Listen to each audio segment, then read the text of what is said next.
1956, c'est l'année du 20e congrès du Parti communiste de l'Union soviétique.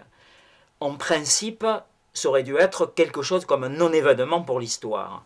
Bien sûr, c'est le premier congrès après la mort de Staline, mais un congrès du Parti communiste de l'Union soviétique, c'est une sorte de grande messe solennelle où il ne se passe pas grand-chose, qui ne présente pas grand intérêt. Or, ce congrès où il ne devait rien se passer va être le congrès où l'on va remettre en cause spectaculairement la période du pouvoir de Staline. Staline, pendant des décennies, avait été une légende pour les communistes du monde entier, c'était un mythe véritable, c'était une sorte d'icône. Or, en 1956, l'icône est tachée de sang, ce sera un bouleversement pour toute l'histoire du communisme. Le 20e congrès du Parti communiste de l'Union soviétique se tient donc 3 ans après la mort de Staline. Depuis cette mort de Staline, on sent bien qu'il est en train de se passer quelque chose à l'échelle de l'Union soviétique et d'ailleurs à l'échelle du monde.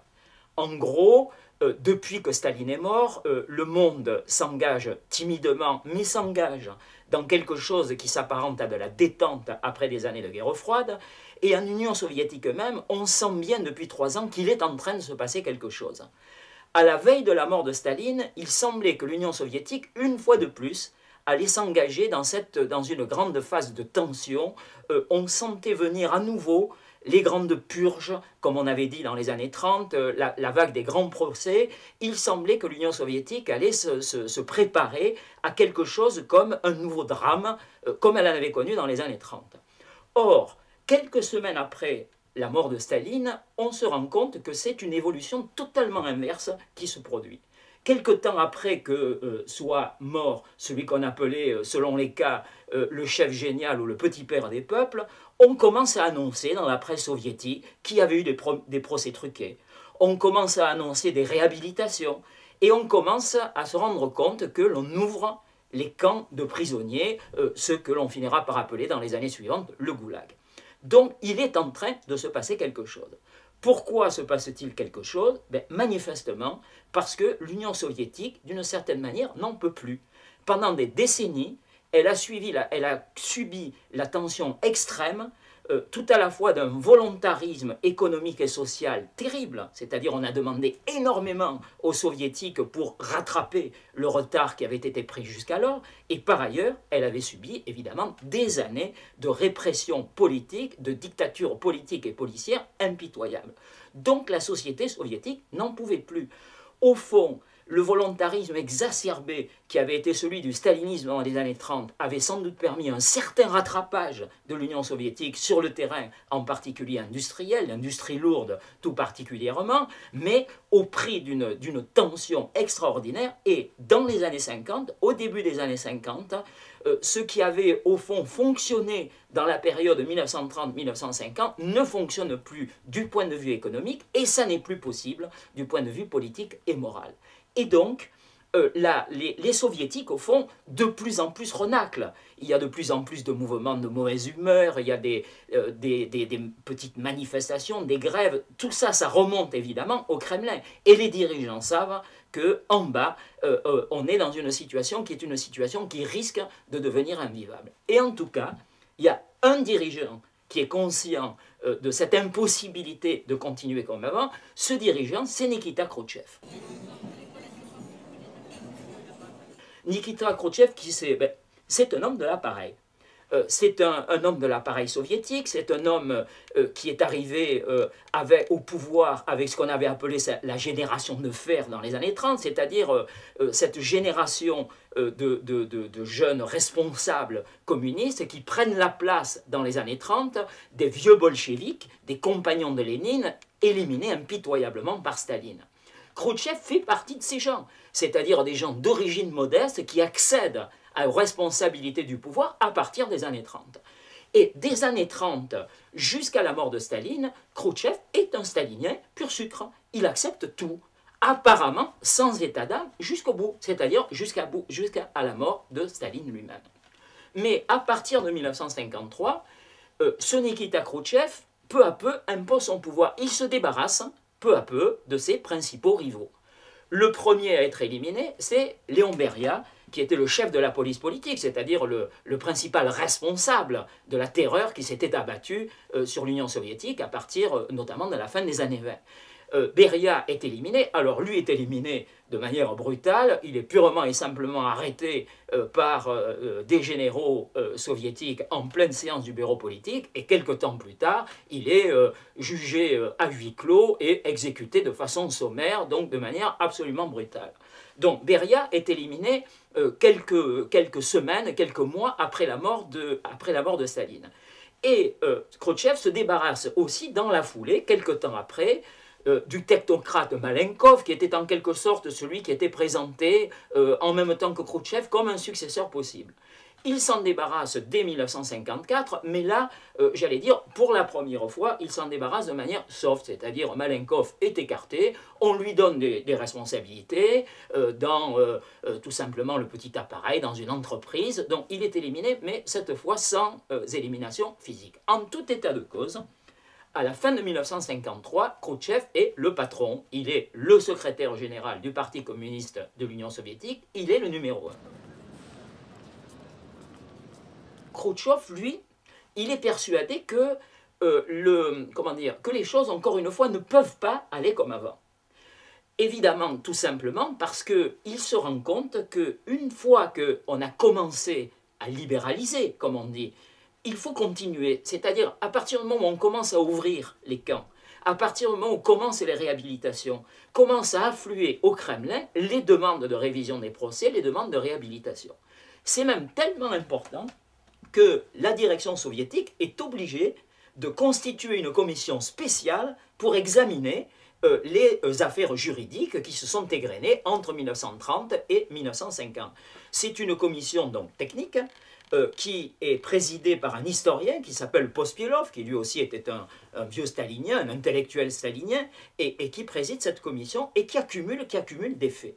Et évidemment, au fur et à mesure que cette commission étudie les dossiers, elle se rend compte évidemment qu'il y a eu une accumulation de phénomènes qui, pour le moins, sont un peu troublants du point de vue de la légalité, fût-elle de la légalité socialiste, comme on disait, de la légalité communiste.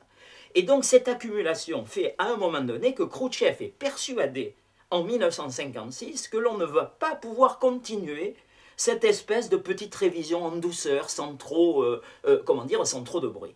En 1956, il est persuadé qu'il faut faire un grand coup. Au moment où s'ouvre le Congrès, il est persuadé qu'il faut faire un grand coup. Quand le Congrès s'ouvre en février 1956, Khrouchtchev est donc persuadé qu'il faut faire un coup. Comme on dit, il faut faire un coup. Simplement, il est prisonnier de ses propres collègues du bureau politique, qui, eux, veulent bien, évidemment, que l'on desserre la chape de plomb du pouvoir stalinien, mais qui ne veulent surtout pas que l'on aille trop loin, ne serait-ce parce qu'ils craignent d'être mis eux-mêmes en question, puisqu'ils étaient au cœur du dispositif de la machine terrible qui avait écrasé des centaines de milliers de soviétiques dans les années précédentes. Donc il est tenu par le bureau politique qui ne veut pas qu'on aille trop loin dans la dénonciation de Staline. Et donc, quand le Congrès s'ouvre en février, Khrouchtchev présente un rapport officiel. Un rapport dans lequel il y a beaucoup de choses intéressantes, beaucoup d'éléments de nouveautés intellectuelles, idéologiques. Manifestement, Khrouchtchev essaie de mettre à jour le dispositif de la politique soviétique à l'intérieur et à l'extérieur. Il confirme un certain nombre d'avancées qui avaient été faites dans les années précédentes, notamment sur la scène diplomatique, le rapprochement avec la Yougoslavie de Tito après des années de rupture, des années de brouille, l'ouverture en direction du tiers-monde. Il évoque la possibilité de voies nouvelles pour le communisme. Bon, il y a des choses incontestablement intéressantes dans le rapport Khrouchtchev. Sauf que ce rapport Khrouchtchev est totalement muet sur Staline. Son nom est prononcé une seule fois. Une fois le nom de Staline et sans commentaire sur le nom de Staline. D'une certaine manière, ce silence déjà est assourdissant. Assez étonnant après des années d'adulation, évidemment, de Staline, que l'on n'en parle pas dans un congrès soviétique apparaît étonnant. Ça apparaît tellement étonnant que le congrès ne peut pas rester complètement silencieux. Et après ce rapport qui ne parle pas de Staline, certains délégués mettent les pieds dans le plat. C'est le cas de l'historienne Anna Pankratova qui ouvertement évoque les violations de la légalité socialiste dans la période stalinienne. C'est le cas aussi d'un proche de Nikita Khrouchtchev, le responsable des affaires étrangères soviétiques, Anastas Mikoyan, qui évoque les erreurs et les fautes commises dans la période stalinienne. Et donc, manifestement, le silence, qui est le silence choisi par Khrouchtchev, contraint par son bureau politique, n'est pas sans provoquer quelques réactions d'insatisfaction à l'intérieur même du Congrès. Et Khrouchtchev, au fond, a décidé d'aller jusqu'au bout. Et à la fin du Congrès, alors qu'on s'achemine vers la conclusion classique, dans une touchante unanimité, on adopte les textes politiques, on élit une nouvelle direction et tout le monde s'en bat. Or, avant que l'on élise la nouvelle direction, Khrouchtchev fait savoir aux délégués soviétiques qu'ils ne vont pas rentrer chez eux, mais qu'ils vont rester dans une séance à huis clos, c'est-à-dire sans les journalistes, sans les délégués étrangers, uniquement les délégués soviétiques, et que à cette séance à huis clos, le camarade Khrouchtchev va leur présenter un nouveau rapport. Khrouchtchev a donc obtenu in extremis l'accord du bureau politique, mais à l'arraché, il a obtenu l'accord du bureau politique de présenter un rapport spécialement consacré à la question de Staline. Ce rapport est donc présenté officiellement au nom du bureau politique. C'est un rapport qui a été évidemment préparé à l'avance, et préparé à l'avance sur la base des travaux de la commission Pospielov, de cette commission qui avait donc examiné tous les procès des périodes précédentes. Et pendant 4 heures, devant des délégués abasourdis, Khrouchtchev dit tout, ou presque tout. Il raconte tout. Les conditions de l'arrivée au pouvoir de Staline, la manière dont Lénine avait mis en garde les communistes soviétiques contre Staline, dans ce qu'on avait appelé, de ce qui est resté dans l'histoire sous le nom de testament de Lénine, qui pendant des années, pendant 30 ans, était resté complètement secret. Il raconte donc la manière dont Staline est arrivé au pouvoir. Il raconte la manière dont il a éliminé avec brutalité les vieux bolcheviks, tous les compagnons de Lénine. Il raconte les procès truqués. Il raconte la brutalité qui s'était faite non seulement en Union soviétique, mais dans les démocraties populaires. Il déballe en quelque sorte l'essentiel de ce qui s'est passé dans cette période de dictature stalinienne. Il dit tout, ou presque tout, parce que au bout du compte, Khrouchtchev présente un rapport qui est un rapport qui décrit un certain nombre des mécanismes du pouvoir stalinien, mais qui ne cherche pas à analyser sur le fond ce qui a rendu possible ces mécanismes. Khrouchtchev, je dirais, d'une certaine manière, continue de justifier un certain nombre de choses. Par exemple, il se refuse à remettre en question l'élimination de Trotsky ou celle de Boukharine. En gros, ce que veut Khrouchtchev, c'est mettre en question Staline, mais il veut protéger le système. D'où la référence à ce concept, qui est un concept un peu mou, un peu inconsistant, qui est le concept de culte de la personnalité. Donc ce rapport, incontestablement, est un rapport qui ne va pas jusqu'au bout, mais c'est un rapport courageux.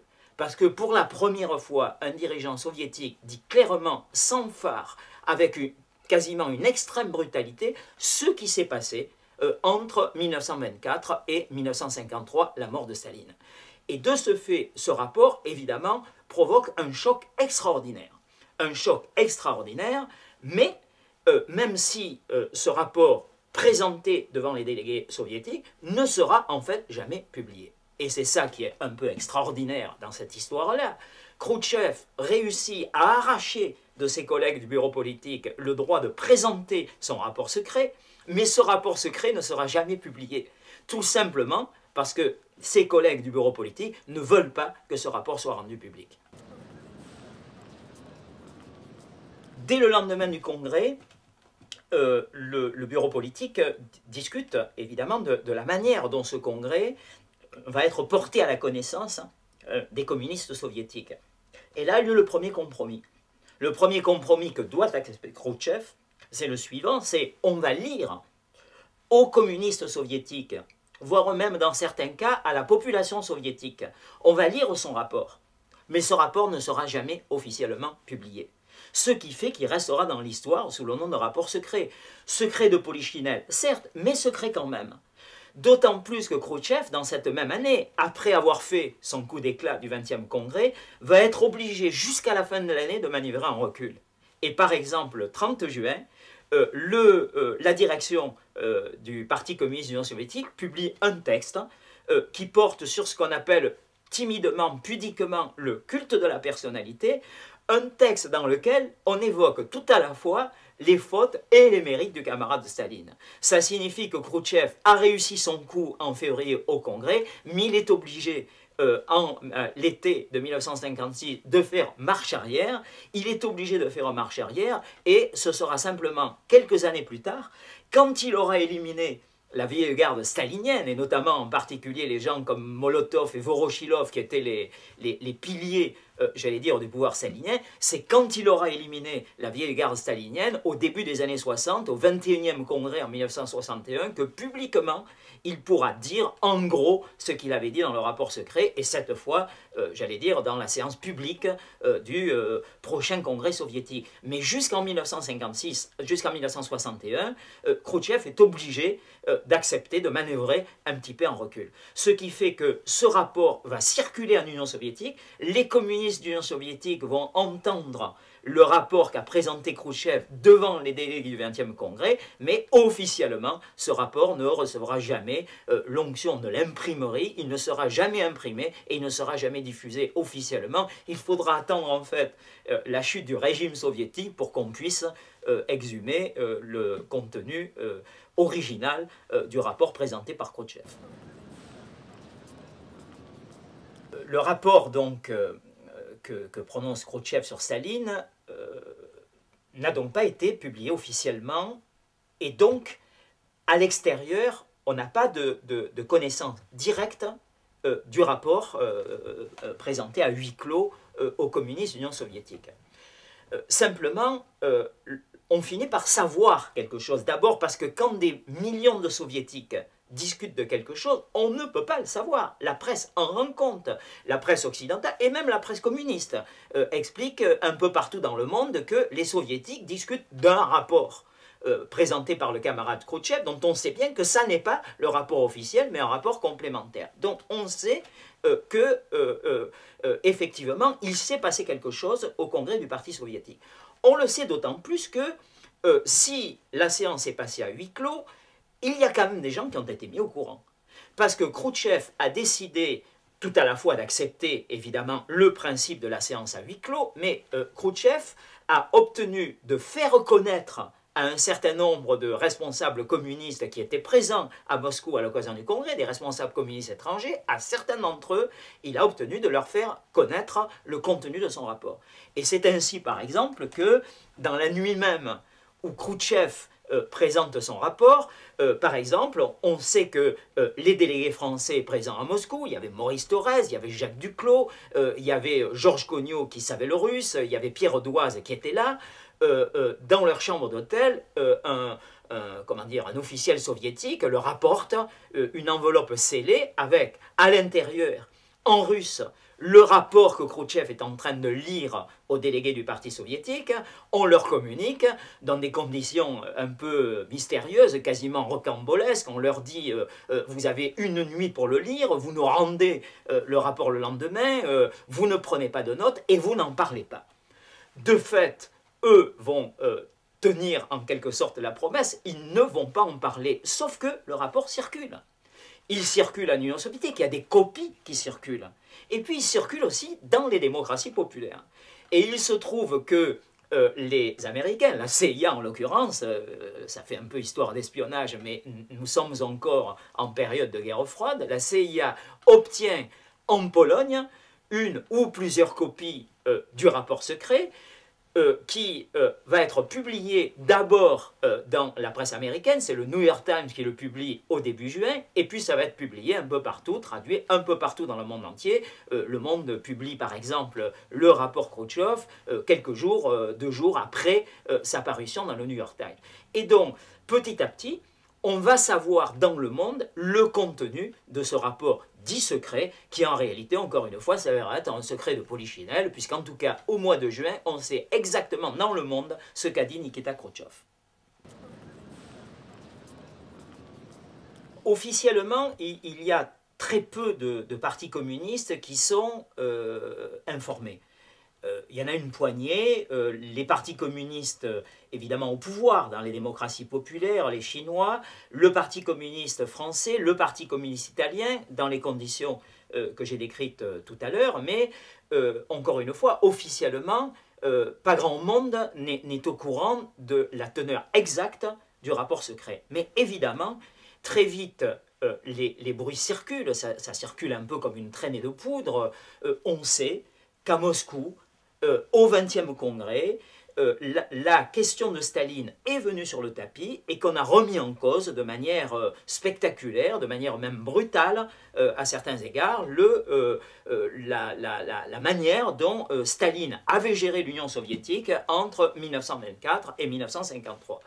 Donc, d'une manière ou d'une autre, le mouvement communiste international est au courant de ce qui s'est passé à Moscou, même si le texte, comment dire, in extenso du rapport Khrouchtchev n'est pas connu avant le mois de juin, c'est-à-dire avant que la presse occidentale ne le publie intégralement à partir de la version publiée par le New York Times. Donc les communistes du monde entier, d'une manière ou d'une autre, sont au courant de ce qui se passe à Moscou. Or, pour la première fois, ces partis communistes, j'allais dire, vont se diviser sur ce qui s'est passé à Moscou. Jusqu'alors, évidemment, en tout cas à partir des années 30, le pouvoir stalinien avait imposé un monolithisme complet à l'intérieur du mouvement communiste international. Les dernières oppositions sérieuses, j'allais presque dire, au pouvoir stalinien, avaient été éliminées au tout début des années 30. Il n'y avait plus d'opposition à l'intérieur du mouvement communiste international.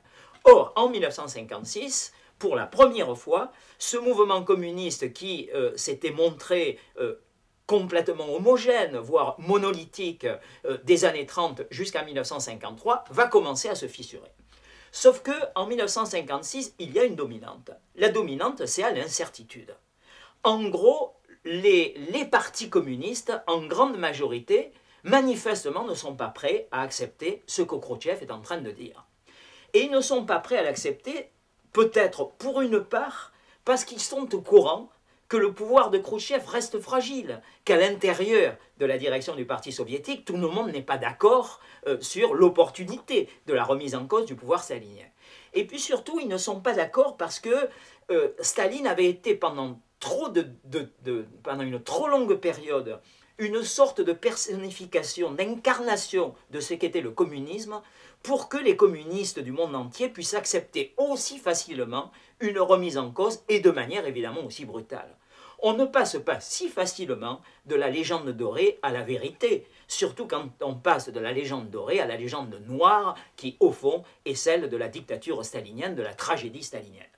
Et donc, dans cette année 1956, très rapidement, ce qui va dominer dans le mouvement communiste international, c'est plutôt l'incertitude, l'interrogation, le doute sur ce que fait Khrouchtchev. Est-ce qu'il était véritablement opportun de déballer de cette manière ce qui s'était passé en Union soviétique entre 1924 et 1953? En faisant ainsi, est-ce qu'on ne risque pas de donner raison à l'adversaire de classe, voire, et pour certains, c'est parfois peut-être pire, à la social-démocratie? Est-ce qu'on ne remet pas en question au travers de la dénonciation de Staline, le système soviétique lui-même, voire même le communisme? Ces doutes commencent à s'exprimer un petit peu partout. On sent qu'il y a des interrogations dans toute une série de partis sur ce qui se passe à Moscou, même si officiellement personne ne critique, personne ne met en doute, personne ne va s'opposer officiellement à la démarche de Khrouchtchev. Mais peu à peu, vont se multiplier, j'allais dire, les lectures en retrait de ce 20e congrès. Et les premiers à donner le ton, il faut le dire, ce sont les communistes chinois. Le Parti communiste chinois, dès le 5 avril, publie dans le journal officiel du Parti chinois, publie un très long texte intitulé « De l'expérience de la dictature du prolétariat », dans lequel la direction du Parti chinois, donc sous l'impulsion évidemment de Mao Tse-tung, fait une lecture assez étonnante de ce que dit Khrouchtchev. Évidemment, ce texte prend des distances à l'égard de ce qu'on appelle le culte de la personnalité, admet le fait qu'il y a eu des erreurs. Il l'admet d'autant plus que Mao Tse-tung, depuis quelques années, est en train de chercher à se dégager de la tutelle soviétique et du modèle soviétique initial. Il est en train de chercher des voies un petit peu plus adaptées à la réalité chinoise. Donc, il reconnaît qu'il y a eu erreur. Mais ce texte de la direction du parti chinois, en même temps, continue d'affirmer le plus tranquillement du monde que Staline a eu, je cite textuellement, un rôle créatif. Et surtout, le texte du parti chinois affirme avec la plus grande force que s'il y a eu des erreurs, cela ne doit pas remettre en cause la nécessité de la dictature du prolétariat, le mot est réaffirmé, et d'une dictature du prolétariat qui doit être de la plus grande fermeté à l'égard des ennemis du socialisme, à l'égard des ennemis du système. Et donc, le 5 avril, officiellement, le Parti communiste chinois, tout à la fois, j'allais dire, approuve le 20e congrès du Parti communiste de l'Union soviétique, donc l'unité de la grande famille est préservée, mais en fait une lecture qui est une lecture évidemment d'une très grande prudence, puisqu'elle contrebalance, au fond, et j'emploie volontairement la formule, elle contrebalance les erreurs et les mérites du camarade Staline. Eh bien, ce balancement diplomatique, les erreurs et les mérites, en fait, c'est ce balancement qui va devenir un peu, en 1956, la ligne officielle, j'allais presque dire, du mouvement communiste international. Ce sera même, au mois de juin, la ligne officielle du Parti communiste de l'Union soviétique. Au fond, la déclaration officielle de la direction soviétique sur le culte de la personnalité ne fait que reprendre et entériner par conséquent la position chinoise. Voilà donc ce qui est la lecture dominante en 1956 des communistes dans le monde entier. Au fond, il n'y a, j'allais dire, que deux exceptions notables. Je dis bien notables, je ne dis pas que de ci, de là, certains partis communistes ont pris quelques distances, mais il n'y a que deux exceptions notables. La première, c'est l'exception du Yougoslave Tito, mais là, ça n'est pas une surprise. Au fond, Tito avait été une des premières victimes spectaculaires du système stalinien, puisque en 1948, Tito et la Yougoslavie avaient été mis au banc de la communauté communiste par l'organisme international de l'époque, qui s'appelle le Cominform, qui était une sorte d'internationale réduite, mais une internationale, qui avait condamné le régime de Tito, le maréchal Tito, et ce qu'on appelait à cette époque-là, de manière méprisante, le titisme. Donc Tito a vécu de l'intérieur le système stalinien. Et donc, sans surprise, évidemment, Tito, lui, s'est réjoui de la remise en cause publique par Khrouchtchev de ce qui s'était passé dans la période stalinienne. D'une certaine manière, c'était au fond, pour lui, une justification a posteriori de la fermeté qu'il avait manifestée à cette occasion, puisqu'il n'avait pas accepté, évidemment, la remise en cause de Staline. L'autre parti communiste qui s'engage du côté de Khrouchtchev, à sa manière, c'est le Parti communiste italien. Palmiro Togliatti, qui est le secrétaire général du Parti communiste italien, se trouve à ce moment-là, il est vrai, dans une période un peu de doute, d'incertitude. Le parti communiste italien, à cette époque, est un très grand parti, hein, comme le Parti communiste français à l'époque. C'est un très grand parti. Mais il faut reconnaître que dans les années 30, ce parti est à la fois, il faut reconnaître que dans les années 50, ce parti communiste est à la fois profondément enraciné dans la société italienne, mais qui commence à sentir des butoirs. Il a des difficultés sur le terrain politique.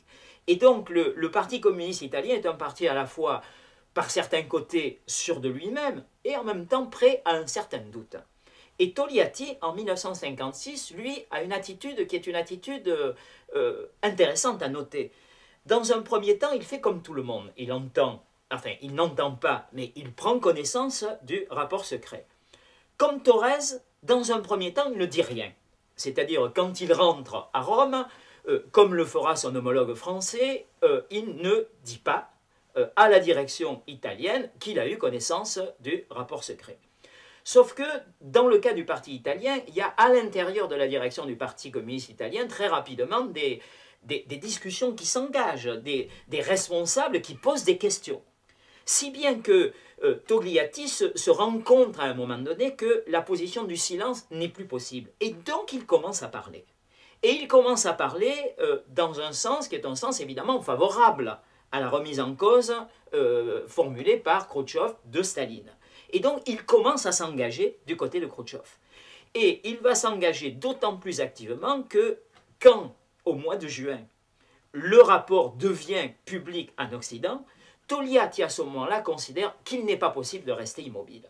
Et d'une certaine manière, Togliatti, à partir du mois de juin, non seulement entérine le rapport secret, donc lui apporte son soutien politique, mais le fait, j'allais presque dire, d'une manière exigeante. C'est-à-dire, il commence à demander que, sur la base de ce rapport secret, de cette dénonciation, vienne le temps, au fond, de l'analyse.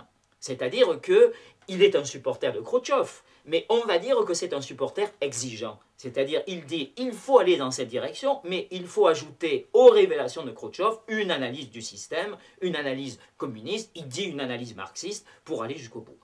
Voilà, donc, il y a deux, au fond, figures notables du mouvement communiste qui se placent plutôt du côté de Khrouchtchev, c'est Tito et c'est Togliatti, mais la majorité du mouvement communiste va plutôt se placer dans le camp d'une extrême prudence, voire même d'une certaine prise de distance à l'égard des hôtes du Kremlin et à l'égard en particulier de Khrouchtchev.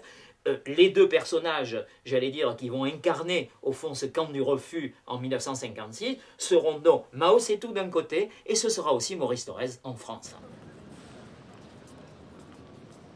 En 1956, le Parti communiste français n'est pas prêt du tout à digérer la remise en cause de Staline. Il n'est pas prêt. En 1953, quand les premiers signes appuyés sont venus d'Union soviétique pour dire il s'est passé dans la période du pouvoir de Staline des choses inacceptables. Quand les premiers signes ont été transmis officiellement aux responsables français, les responsables français ont décidé de faire le silence. Il y a eu des indications directes venues par l'intermédiaire de cette organisation internationale qu'on appelait le Cominform. Ces informations transmises par les soviétiques aux responsables français n'ont même pas été communiquées à l'époque aux dirigeants français. Donc, en 1953, quand les premiers signes au fond de la déstalinisation, timide, mais les premiers signes apparaissent, le Parti communiste fait silence. À Moscou même, pendant le 20e congrès, Maurice Thorez est l'un des rares dirigeants communistes à citer de façon favorable le nom de Staline.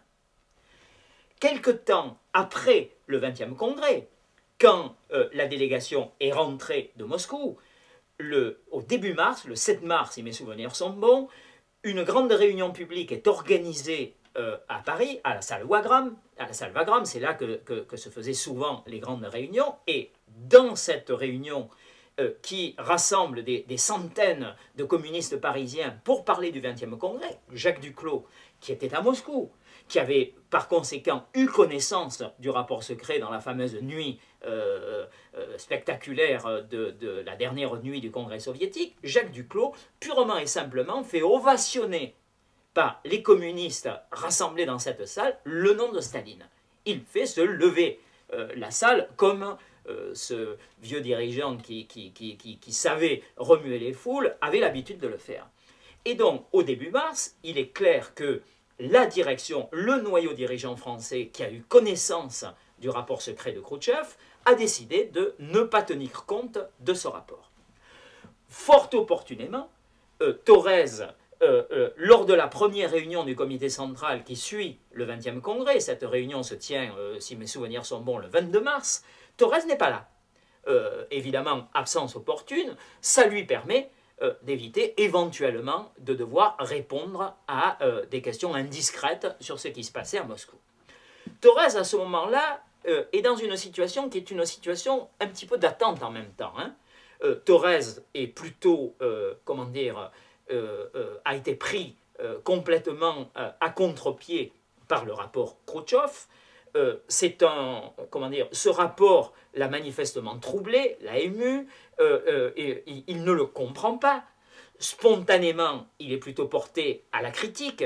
au fond, Thorez se sent plus proche d'un homme comme Molotov à l'intérieur du bureau politique du Parti communiste de l'Union soviétique qu'il a connu dans le cadre de l'internationale communiste après-guerre. Il est plutôt du côté de Molotov, qui est lui-même, j'allais dire, l'un des principaux adversaires de Khrouchtchev en 1956.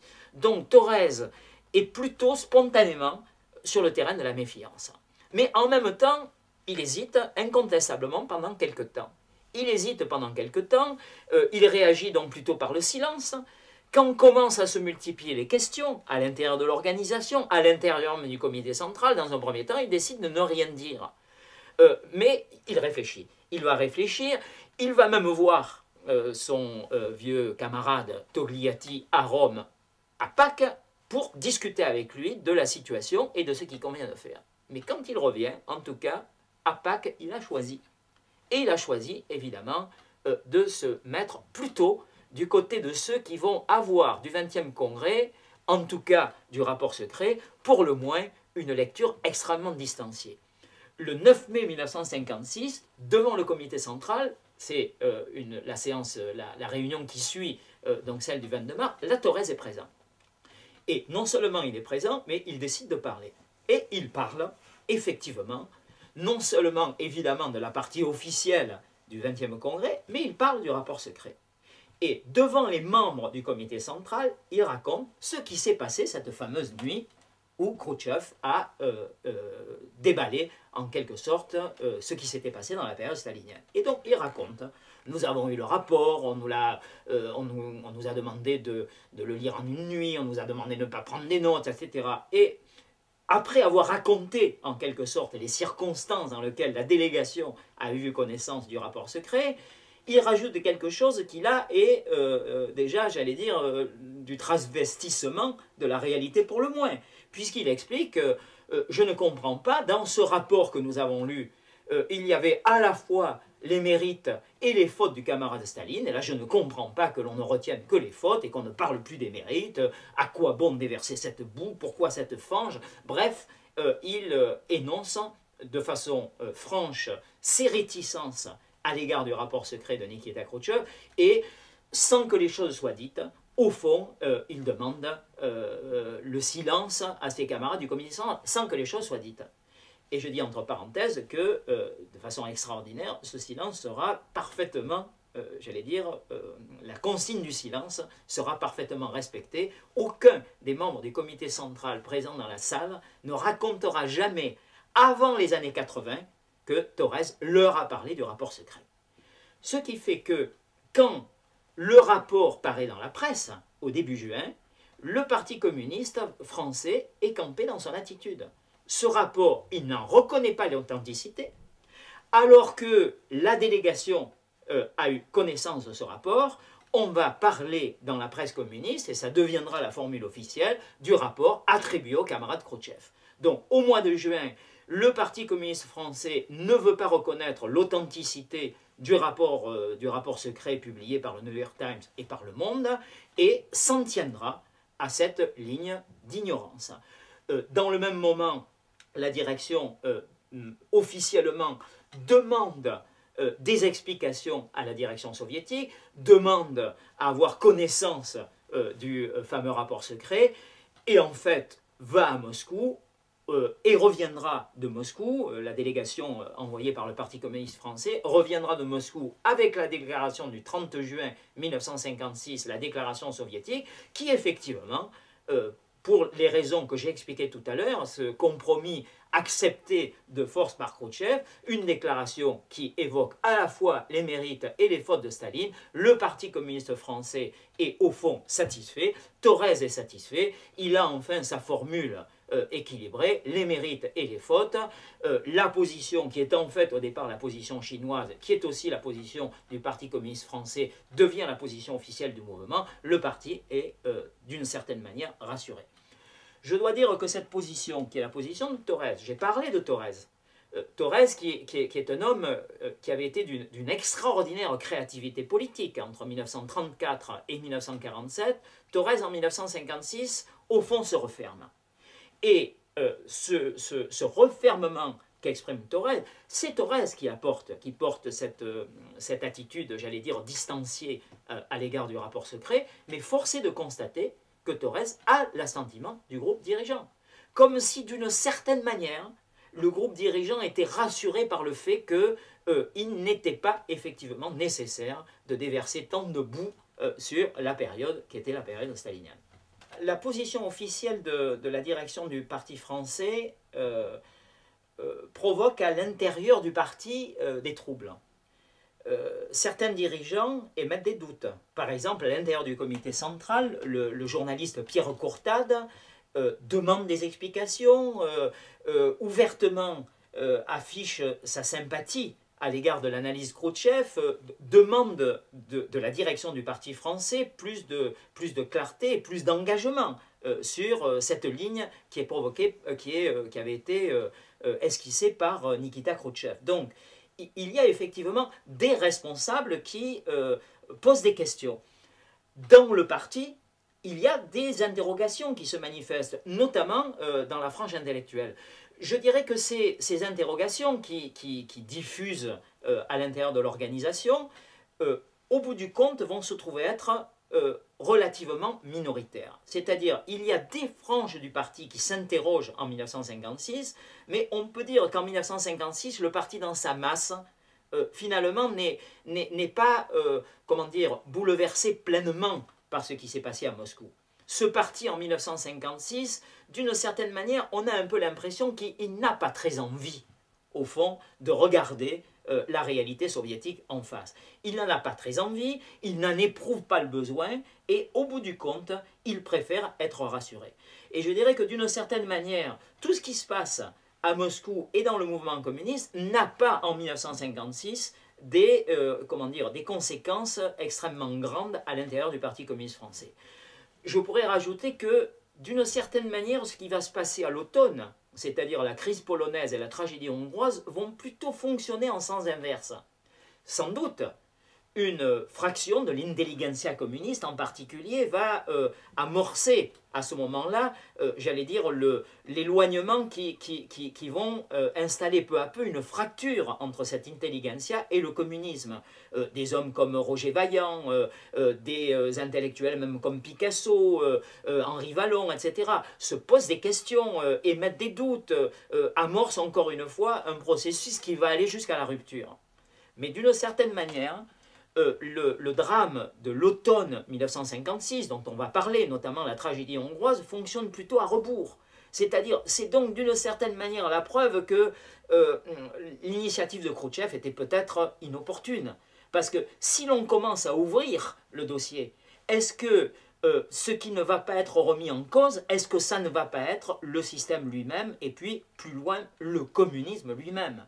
Et donc, au fond, la tragédie hongroise est plutôt vécue comme la confirmation que, face à l'adversaire de classe, il vaut mieux serrer les rangs que de déballer comme ça une histoire qui est l'affaire des communistes, qui doit être évidemment travaillée par les communistes, mais de manière très soft, sans cette sorte de côté spectaculaire que Khrouchtchev avait jugé à raison, avec, juste raison, avait jugé nécessaire, mais que, dans le cas du Parti français, on ne comprend pas. Voilà. Et donc, au bout du compte, dans sa globalité, le Parti communiste français va passer à côté, je dirais, de cette dimension, évidemment, du 20e congrès. Il ne va pas accepter la déstalinisation. Il faudra attendre les années 60 pour que commencent les premières réflexions structurées sur le phénomène stalinien, et ce sera seulement à partir du milieu des années 70 que se fera de façon structurelle la rupture, au moins avec le passé stalinien. Je ne dis pas que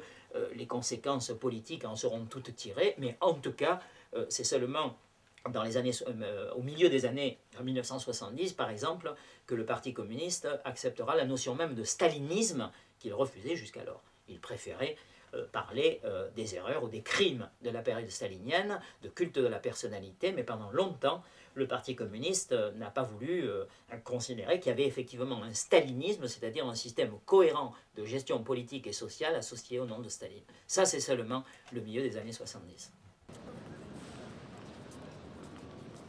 Les révélations du 20e congrès du Parti communiste de l'Union soviétique ne pouvaient pas ne pas avoir d'effet sur les pays sous domination soviétique, et notamment donc les pays de l'Europe orientale. Ça ne pouvait pas ne pas avoir de conséquences. Ça ne pouvait pas ne pas avoir de conséquences parce que ces pays-là avaient été au cœur, à partir de 1947, du mécanisme que décrivait concrètement Khrouchtchev dans son rapport secret. Après une brève période qui était un peu une période d'expérimentation et d'ouverture réelle entre 1944 et 1947, tous les pays de l'Europe orientale, c'est-à-dire les pays dans lesquels se trouvait présente l'armée soviétique en 1945, c'est-à-dire au moment où s'effondre le pouvoir nazi, tous les pays d'Europe orientale avaient été, à partir de 1947, contraints de s'aligner sur le modèle russe, sur le modèle soviétique. Et donc ces pays avaient connu, à partir de la fin 1946 et surtout à partir de 1947, les mécanismes qui avaient été les mécanismes mis en place en Russie soviétique dans les années 30, c'est-à-dire le système du pouvoir d'un parti unique, le mécanisme de la dictature politique, les procès truqués en particulier sous responsabilité directe des services secrets soviétiques, de la police soviétique, des instructeurs soviétiques, et la mise en place d'un système économique et social reposant sur le modèle de l'Union soviétique années 30, sur la primauté de l'industrie lourde, la collectivisation intégrale, et cette sorte de volontarisme économique qui a caractérisé pendant toute la période le système de gestion stalinienne. Et donc à partir de 1947, les pays de l'Europe orientale se sont trouvés totalement, j'allais dire, dans le cadre de ce que Khrouchtchev remet en question dans son rapport secret au XXe Congrès. Et donc, évidemment, au lendemain du XXe Congrès du Parti communiste soviétique, la nouvelle, j'allais dire, du rapport secret court comme une traînée de poudre. Je dois dire que, de manière peut-être assez étonnante, les réactions ne sont pas partout des relations bouleversantes. C'est-à-dire, en gros, l'annonce du rapport secret provoque un peu partout du trouble et de l'émotion. C'est-à-dire, on discute, on s'interroge. Mais, au bout du compte, ça ne provoque pas, j'allais dire, de rupture sensible, sauf dans deux cas, qui sont les cas de la Pologne et de la Hongrie. Dans le cas de la Pologne, on peut se dire que, à certains égards, il y a quelque chose de pas très étonnant dans cette situation. Parce que la Pologne, évidemment, est un pays un peu particulier, qui a toujours eu historiquement avec la Russie des rapports pour le moins complexes. Et je dirais que les révélations de ce qui s'était passé dans la période stalinienne, dans toute l'Europe orientale, mais y compris la Pologne, vont au fond réactiver tout simplement la vieille méfiance, voire la même haine, évidemment, du nationalisme polonais à l'égard d'un Russe qui a été si longtemps dans l'histoire l'oppresseur, l'occupant. Je dirais que cette réactivation est d'autant plus violente que, de fait, un peu avant le congrès même du Parti communiste de l'Union soviétique et après ce congrès, on apprend des choses qui sont quand même des choses extraordinaires. Par exemple, on apprend en 1956 ce que raconte Khrouchtchev dans son rapport, à savoir que, par exemple, en 1938, toute la direction du Parti communiste polonais en exil, à l'époque de la dictature militaire en Pologne, les communistes polonais, la direction avait été contrainte de s'exiler à Moscou, la totalité de la direction communiste est purement et simplement éliminée physiquement et le Parti communiste polonais en 1938 est dissous. On apprend ça en 1956, qui s'ajoute évidemment une longue liste d'actes de force, de terreur, de dictature politique. On apprend évidemment que à la fin des années 40, les procès qui avaient été organisés dans toutes les démocraties populaires, y compris en Pologne, étaient des procès truqués.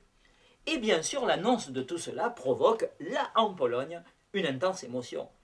Les milieux intellectuels, comme toujours, sont les premiers en quelque sorte à se mettre à parler. Ce sont au fond ceux qui sont dépositaires de la parole qui parlent. Et donc les intellectuels posent des questions. Mais peu à peu, ce mouvement, j'allais dire, finit par irriguer la totalité de la société polonaise.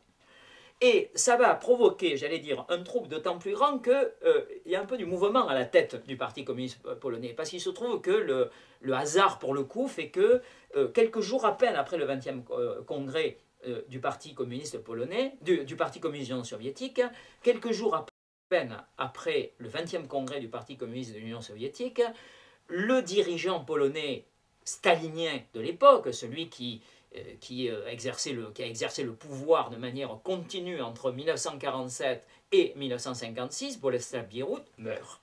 Voilà, il meurt, Bierut meurt. Et il est remplacé à ce moment-là, mais il est remplacé par un clone qui s'appelle Edouard Ochab, qui décide purement et simplement que l'on continue. C'est-à-dire, alors que la mort de celui qui avait été le pivot du pouvoir stalinien au lendemain du congrès du Parti communiste de l'Union soviétique, aurait pu ouvrir la porte pour, au fond, une évolution en douceur du système. Et non, on met le même que le précédent. Et donc, peu à peu, évidemment, cette situation de blocage au niveau du pouvoir polonais provoque l'exaspération croissante de la population polonaise. Et en juin, à un moment donné, ça va déboucher sur l'éclatement. En juin, a lieu à Poznan une grève ouvrière massive, et une grève ouvrière qui se traduit par des affrontements violents avec les forces de l'ordre, qui se traduisent par des morts. Hein, le sang coule à Poznan, en Pologne, au mois de juin 1956. Dans un premier temps, le pouvoir polonais continue de faire comme si de rien n'était. Elle continue, répond par la répression, c'est-à-dire au lendemain des émeutes de Poznan, non seulement évidemment il y a du sang, mais on arrête les supposés meneurs ou responsables de la révolte, et donc ce pouvoir polonais décide à un moment donné qu'il va jouer la carte de la fermeté. Sauf que, à la différence de ce qui s'était passé 3 ans plus tôt en Allemagne, à Berlin-Est, il y avait une révolte ouvrière qui avait été écrasée dans le sang, mais ça avait cassé le mouvement. Dans le cas de la Pologne de 1956, la répression contre le mouvement ouvrier se traduit non pas par la fin du mouvement, mais au contraire par son exacerbation. C'est-à-dire que le mouvement de contestation se généralise dans la société polonaise. Et là, ce qui va se passer à l'automne, c'est que, de manière peut-être surprenante, et en tout cas heureusement pour la Pologne, ce clone stalinien dont j'ai parlé tout à l'heure, Edouard Ochab, là, à ce moment-là, se rend compte qu'il est dans l'impasse. Et au lieu de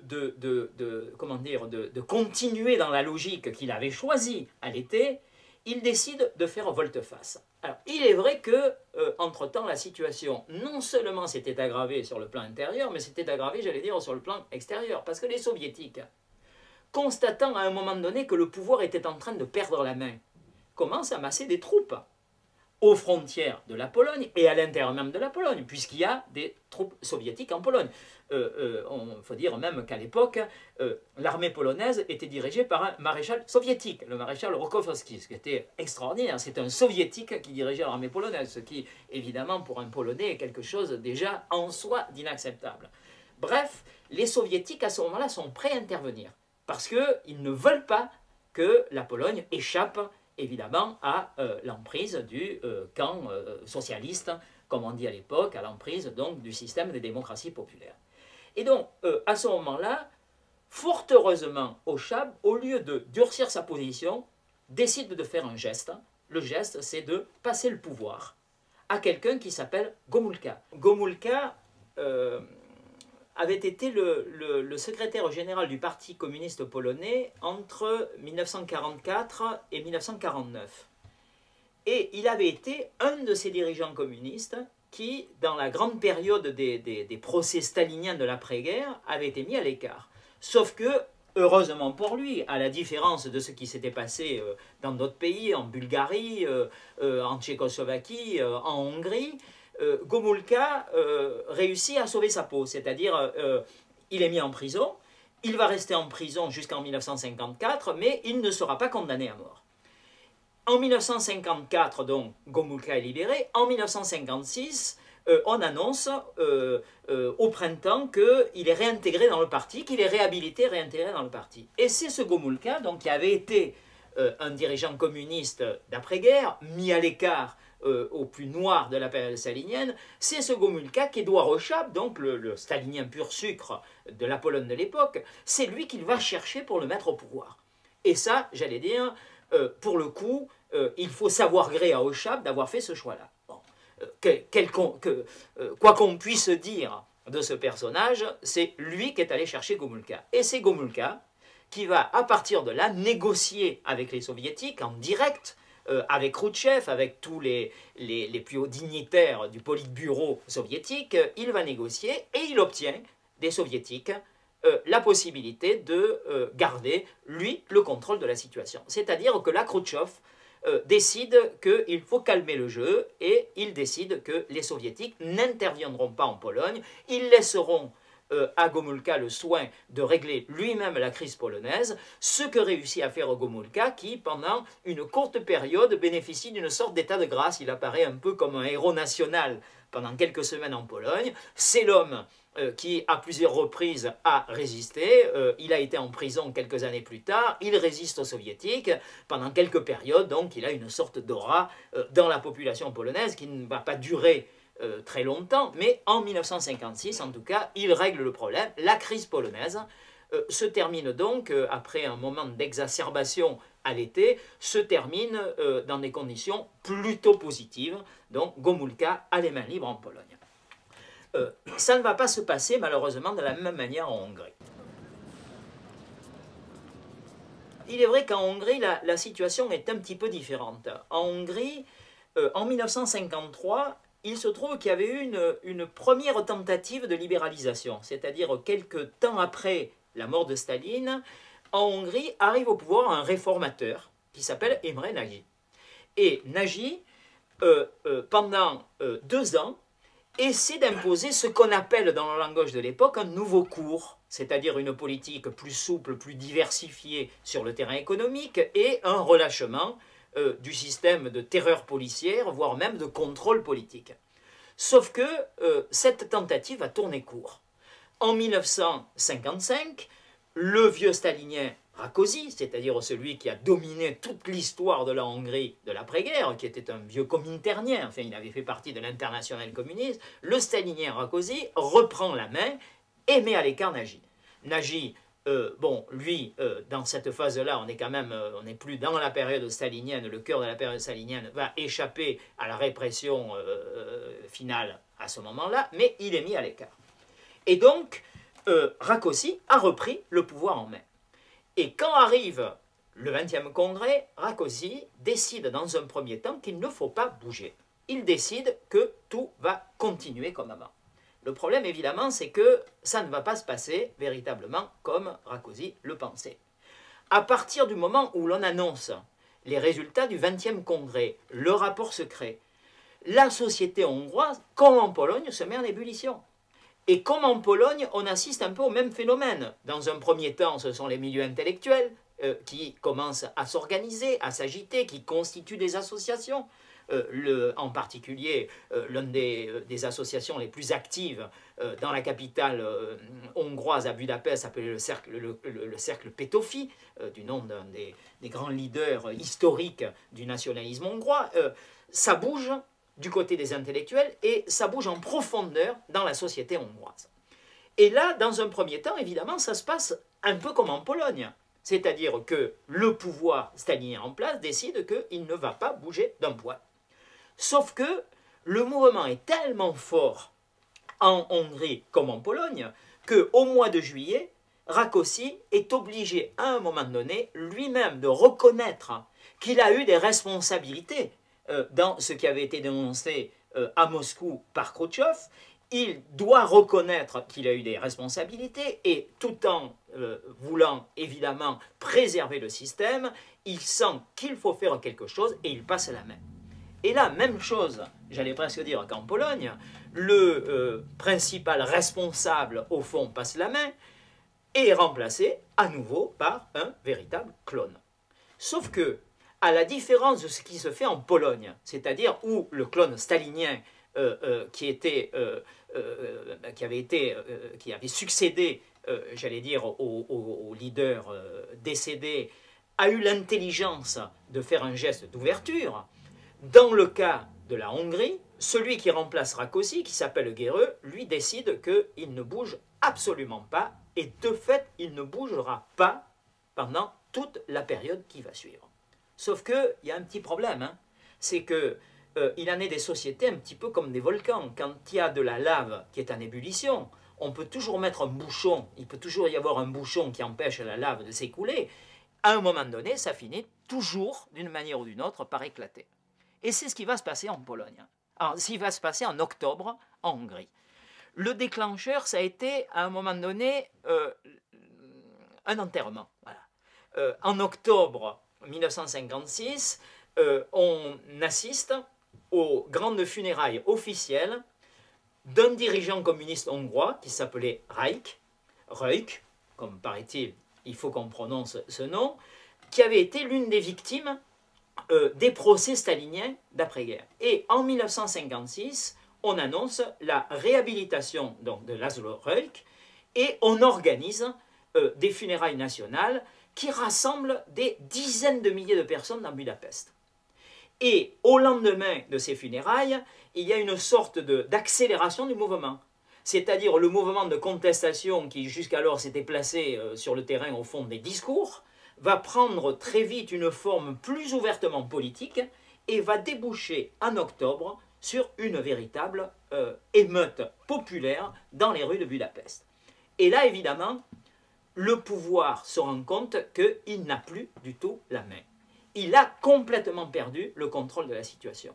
Et si bien que Gerő est amené à la fin octobre, le 24 octobre, à faire deux choses en même temps. C'est d'abord à faire appel aux soviétiques, à l'armée soviétique, qui va intervenir le lendemain 25 octobre, et par ailleurs décide de faire appel à Imre Nagy, c'est-à-dire ce dirigeant qui avait été au pouvoir entre 1953 et 1955, qu'on avait ensuite mis à l'écart.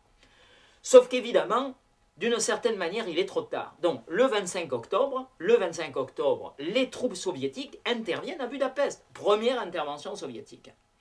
Mais là, au lieu de calmer, évidemment, la situation, cette première intervention soviétique va en fait radicaliser le mouvement qui, d'émeute, se transforme en véritable révolution qui s'en prend aussitôt, évidemment, à tous les signes du pouvoir communiste.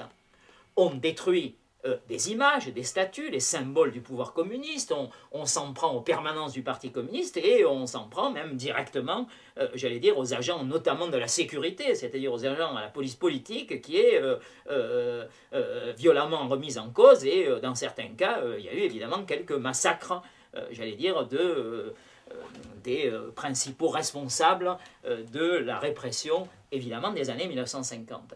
Et donc le mouvement se radicalise. Et face à cette radicalisation du mouvement, Imre Nagy n'a plus véritablement toutes les données, il n'a plus, lui non plus, complètement la maîtrise de la situation. Et il est contraint, Nagy, évidemment, à faire de plus en plus de concessions aux émeutiers, aux révolutionnaires de Budapest. De plus en plus de concessions, c'est-à-dire il accepte de remettre en cause le monopole politique du Parti communiste et il va aller jusqu'à remettre en cause la participation de la Hongrie au pacte de Varsovie, qui était l'équivalent de l'organisation du traité de l'Atlantique Nord de l'OTAN du côté occidental et qui s'était créé un an plus tôt, en 1955. Et là, je dois dire que là, les soviétiques ne vont pas accepter. Voilà. Les soviétiques ne vont pas accepter, ils suivent avec inquiétude l'évolution de la situation hongroise, mais il la suit avec dans l'idée que peut-être on va arriver en Hongrie à une situation, à une solution comme on avait réussi à en trouver une en Pologne. Le problème, c'est que, d'une certaine manière, il est un peu trop tard pour ce qui concerne la maîtrise du mouvement, et en tout état de cause, à la fin octobre, début novembre 1956, la Khrouchtchev considère qu'il ne peut pas aller plus loin dans les concessions. Et donc à ce moment-là, que se passe-t-il? La direction du Parti communiste de l'Union soviétique, avec Khrouchtchev, décide une seconde intervention. Donc le 4 novembre, les soviétiques vont intervenir militairement une seconde fois, mais cette fois, ils vont écraser dans le sang la révolte hongroise. Et donc il va y avoir des milliers de morts, hein, on a parlé de 20 à 30 000 morts dans cette phase d'affrontement du 4 novembre 1956. Et en même temps, ils vont chercher une solution politique en s'appuyant sur un communiste hongrois qui s'appelle János Kadar. János Kadar, lui aussi fait partie de ces dirigeants communistes hongrois qui avaient été victimes de la répression dans la période stalinienne. En 1956, Kadar est réintégré dans le parti. Il va devenir à la fin octobre, en même temps que Nagy devient Premier ministre, il va devenir le secrétaire général du Parti communiste polonais. Donc à la fin octobre, Kadar et Nagy sont main dans la main.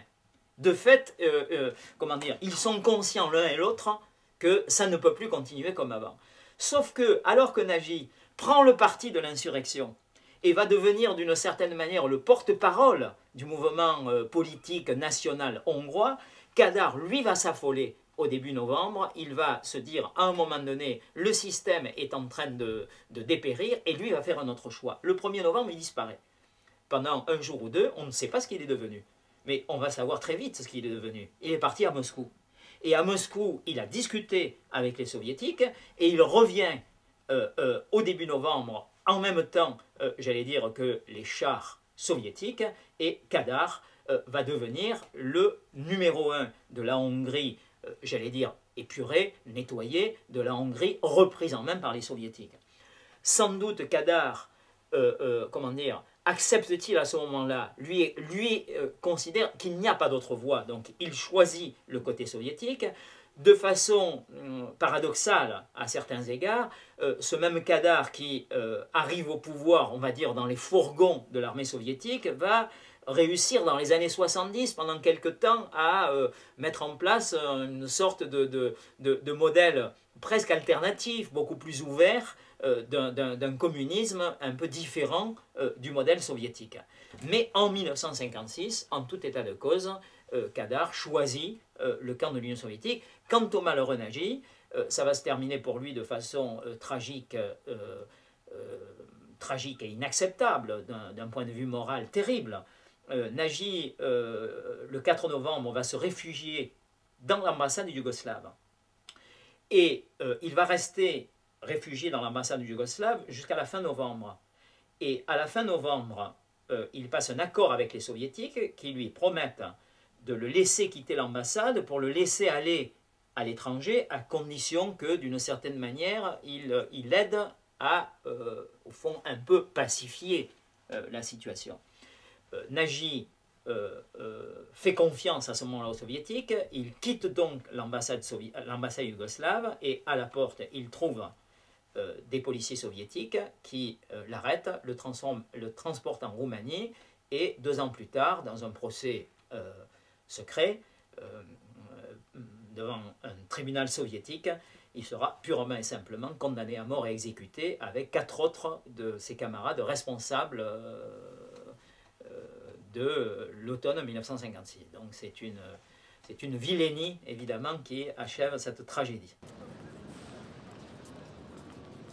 1956, nous devrions le prendre comme un tout. 1956, c'est à la fois février 1956, c'est-à-dire le 20e congrès et la fulgurance du rapport secret de Khrouchtchev mettant en cause pour la première fois le pouvoir stalinien. Mais 1956, c'est aussi novembre 1956, c'est-à-dire la tragédie hongroise. Et au fond, entre ces 2 dates, se déploient tout à la fois ce qu'on pourrait appeler les possibilités de rénovation du système communiste issu de la révolution de 1917 et l'extrême difficulté à permettre à ce système soviétique de trouver véritablement un nouveau souffle. Khrouchtchev a l'intuition au début de l'année, et il a raison, que si l'on ne se débarrasse pas du poids, de la pesanteur extrême qu'ont représenté les années de pouvoir stalinien, le communisme n'a pas d'avenir. Il a cette intuition. Mais comme il n'a pas véritablement les moyens politiques de traiter jusqu'au bout la question, c'est-à-dire de mettre en cause non pas seulement Staline, mais la manière dont s'est construit véritablement le système soviétique à partir des années 20. Comme il ne peut pas aller jusqu'au bout, il se retrouve dans une situation qui lui échappe. il est contraint à l'intérieur de faire des concessions à la vieille garde stalinienne, et à l'extérieur, s'il se trouve capable de résoudre finalement dans des conditions plutôt positives la crise polonaise, il se trouve dans l'incapacité d'assumer la crise hongroise. Et donc le même Khrouchtchev qui a le courage de remettre en cause Staline en février 1956, ce même Khrouchtchev est celui qui donne son accord pour la seconde intervention soviétique, celle qui débouche dans le centre de Budapest. Et au fond, 1956, encore une fois, est pour le communisme une année emblématique, à la fois de certaines possibilités de rénovation et en même temps des difficultés, et en tout cas même en 1956, de l'impossibilité de cette rénovation.